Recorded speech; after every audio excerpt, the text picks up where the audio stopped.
Hey guys, and welcome to Jimmy and the Pulsating Mass Part 39.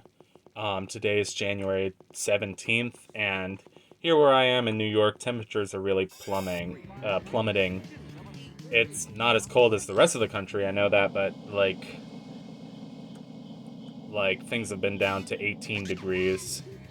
So yeah, I know that's really not that bad compared to the rest of the country, but it feels a lot because New York City doesn't get as cold as. Yeah, anyway. We finally got like our first actual snow, and it was still a pretty light layer, and the top layer just kind of turned into ice instead of being, the powdery stuff that you think of when you think of snow. Um, it was like ice, a thin layer of ice, like just kind of cracking every step you took, which was kind of fun. And then the snow just kind of felt like frozen rain going into your face. So yeah, that was yesterday though. Um, so today's a Wednesday. I'm getting lunch with a friend in a few minutes, but um, I have a lot of post commentary to do over Jimmy and the Pulsating Mass because I don't know why. I was so tired of the Shinryu Academy, the quote unquote visual novel. Yeah, remind me never to do a let's play of a visual novel, even though I don't mind them. So we're still doing this, because we technically haven't fought this chapter's boss yet. There's one more boss after, um, Principal Pulsating Mass. Not the Pulsating Mass, but Principal Pulsating Mass specifically, but they are similar. Um, so this is still the post-Shinryu party with Lars and Hitomi. Um, I think the party with Jimmy and Jimmy's family, so Jimmy, Lars, Helga, Andrew, is probably my favorite party in the game. But I don't know if I think we don't actually keep Lars. We will keep Lars for the next like 4 episodes or so because that's how far I recorded into the game without commentating it yet. But none of that has to do with where we are currently, which is back at the freaking cave of imaginary numbers or what? Oh, asymmetrical cave. That's what it's called. I remember things. The asymmetrical cave where the boss is imaginary numbers.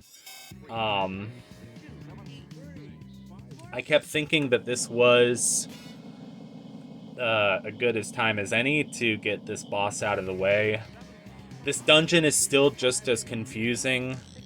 Like, once you're past a certain point, it will warp you around to random places, which is terrible. But it's really good kind of like mind warp, can't hear us because my parents are home. But you know what I'm trying to say. Like, one of those moments, like, where it will, like, there's another game where I think, like, the game pretends to crash because, it's just supposed to screw with your head. Like, there's a insane character that's making you insane, and, like, the game crashing is a hallucination. I was rewatching some of Jonochrome's commentary for the development of the One Night at Flumpty series, so that's why I was thinking of that, because that was one of his inspirations. Yeah, so I don't know why I decided to show. So this is active skills and passive skills. Active skills are like abilities that you can equip from specific transformations and have them used across all transformations if you need them. Passive skills will be like a stat that you can use and just transfer it to all transformations, any transformation you want to be in.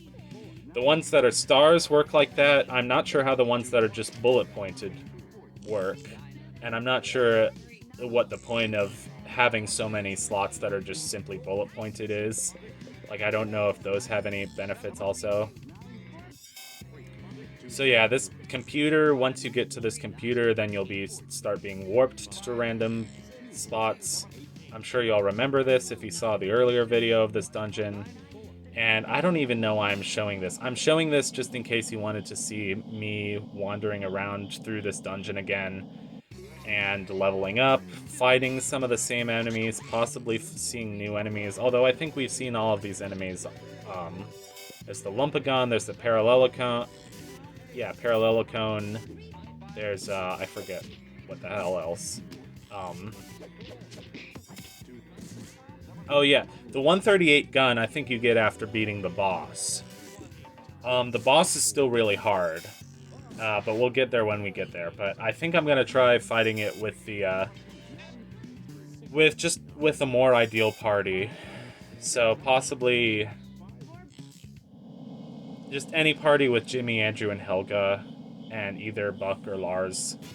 So you do lose Lars, but you might get him back because you stick with Punch for a bit and then you lose Punch.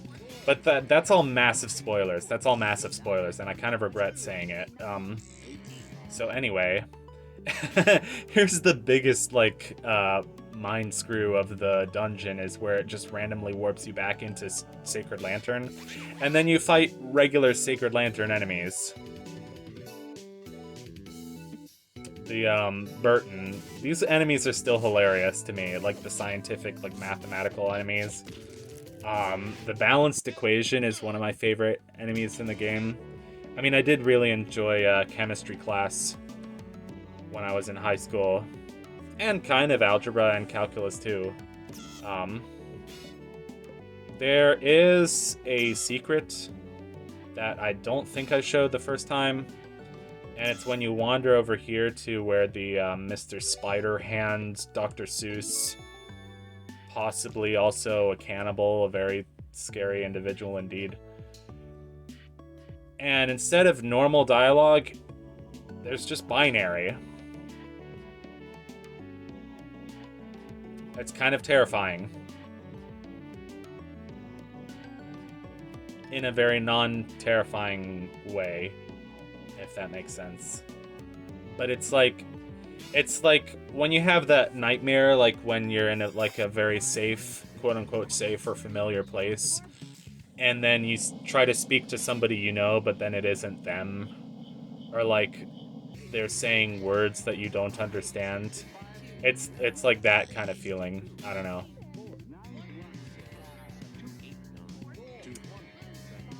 So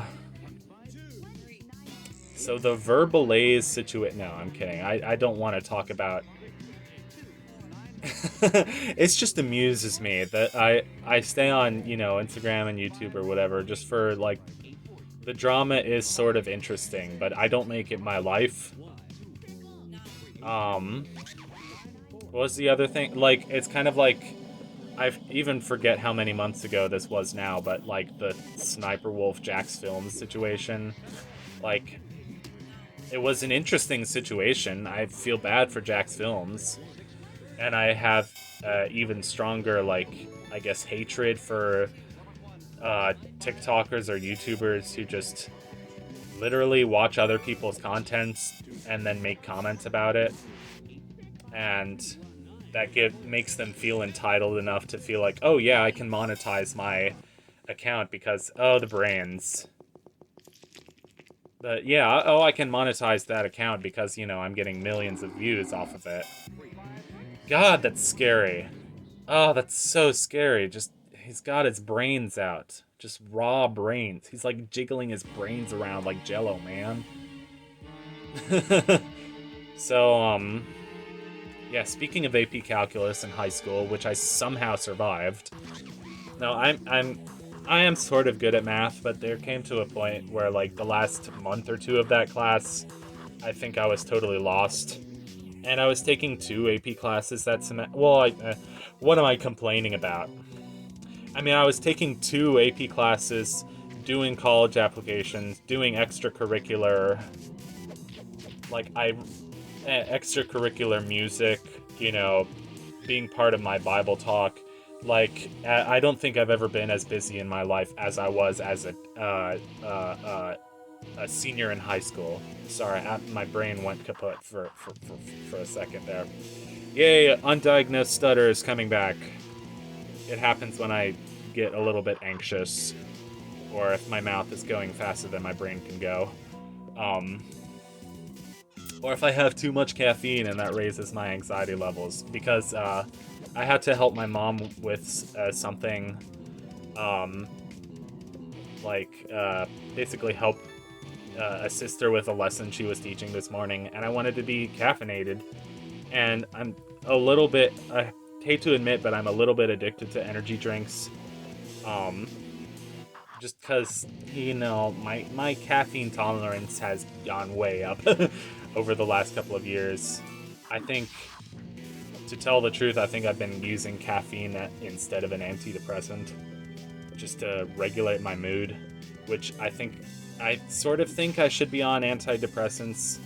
I am almost 25, so I think I know myself well enough to say, but it's hard to say that just,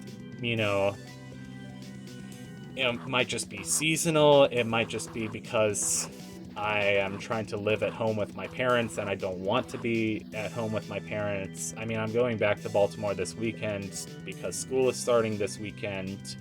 That's a terrifying thought, but I'm almost done with my master's degree, blah, blah, blah, blah, blah. But yeah, there's nothing wrong with my parents. I just really don't want to live with them anymore because we're just different people. And I, struggle with living with other people. I really do. I struggle with, But what were we talking about? We were talking about caffeine. That's right. Yeah. So I had a C4 this morning. It was like C4 WWE brand C4, which was pretty awesome. But like the moment I started drinking, I kind of had like a little bit of a tummy ache. But it's better now. I just, had to go take a dump and I was fine. Lovely. So, yeah, we're still failing that boss, but we'll come back to it later. I'm sorry I made you watch that dungeon again, because now we're actually where we're supposed to be. And here's Punch Tanaka's gang, and there's some of my favorite characters in the game. And this is one of the best cutscenes in the entire game. I don't think I'm going to be able to read all of it because my throat's super dry. But basically, Johnny, Dee Dee, and Big Enormous have all reformed themselves. Big Enormous has lost some weight, so he doesn't go by Big Enormous anymore. He's call him Big Norman. I love Big Norman, by the way. He feels very much like a sort of 90s, I don't know, African-American culture or hip-hop culture, like sitcom character. Sort of like something off of Fresh Prince or,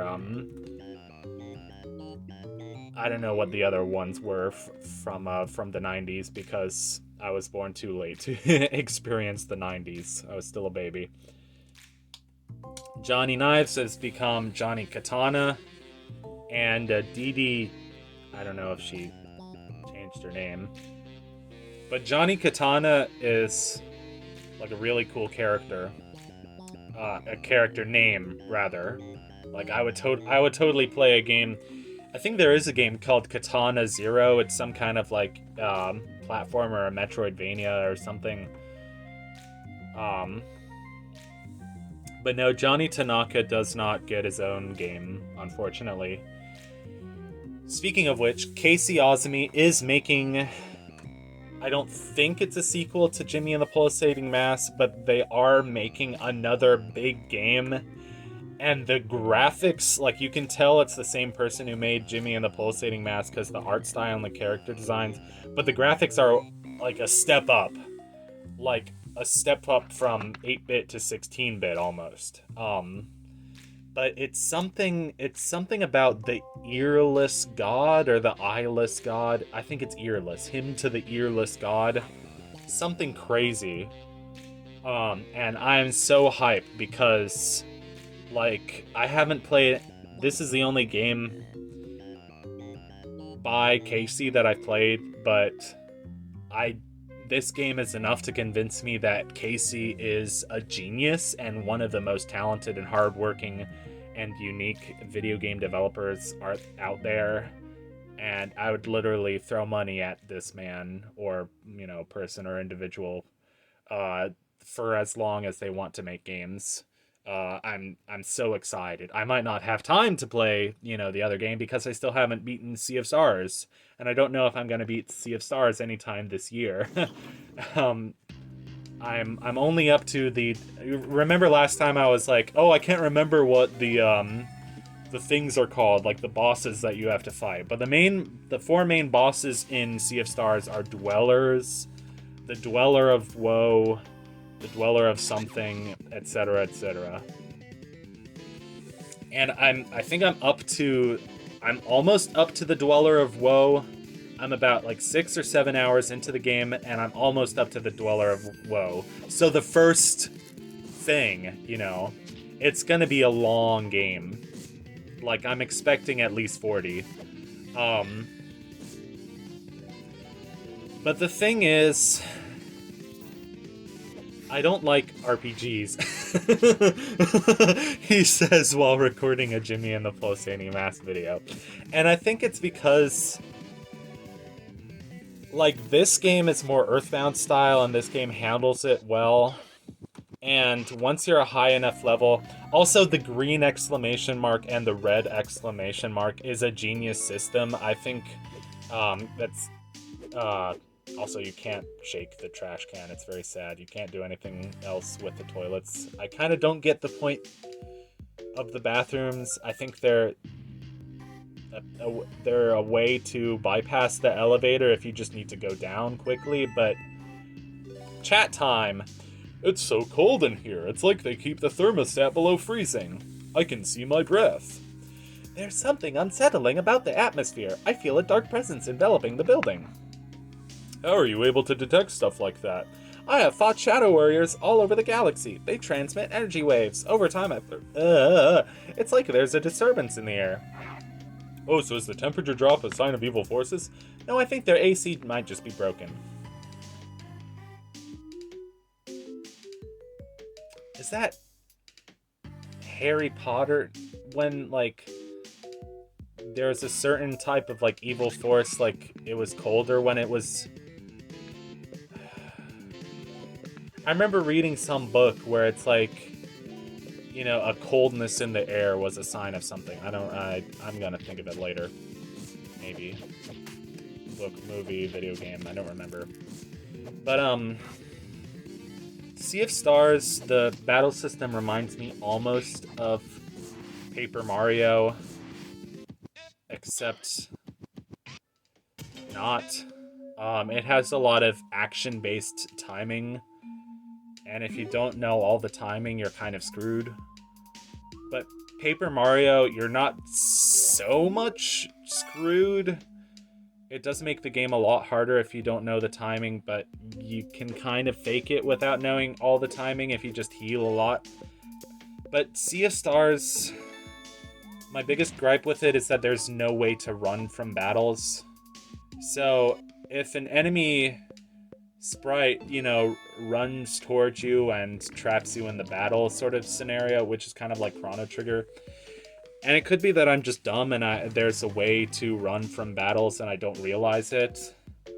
But I'm just annoyed with that game a little bit right now. I'm tired of all the, action command, like the timing-based BS. And,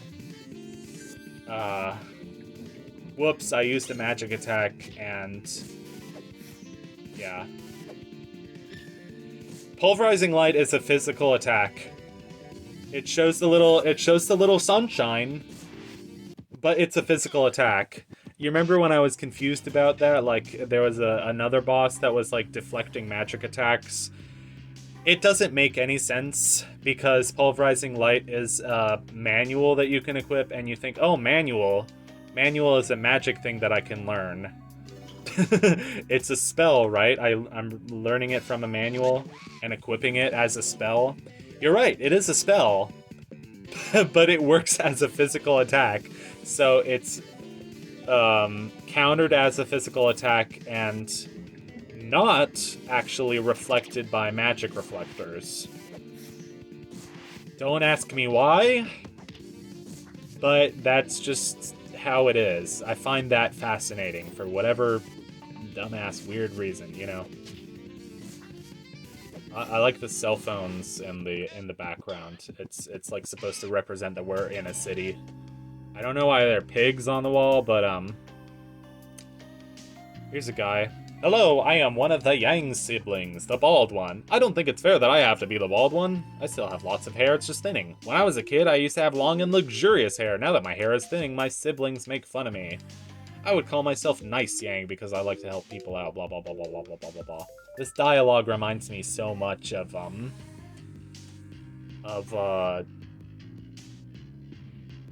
Earthbound style Ugh, excuse me, I had to burp in the middle of a word. It's so dumb. Anyway. I hope whoever's enjoying Freddy Fish 5 is enjoying Freddy Fish 5. I started Freddy Fish 5 because I wanted a break from Jimmy and the Pulsating Mass, but I still love Jimmy and the Pulsating Mass. I just needed a break from it because, heck, we're almost at part 40. So this is where Lars and Hitomi bond over their love of anime and collectibles. Lars is a weeaboo. I'm sure you already figured that out. He's obsessed with Asian culture and anime. Yeah, whatever. I mean, my girlfriend was trying to get me into One Piece. Well, was getting me into One Piece because I was enjoying it, but I wouldn't consider myself a very big weeaboo. I don't really care about Asian culture. I could take it or leave it. My mom, on the other hand, my mom is trying to learn Korean, so good for her, I guess. Anyway, this is a thing that we can do. And that's about all I have to say on that matter. And we're getting near the end of the episode, so I have to make up an outro. I love everybody in the world, even war criminals. Yay, goodbye.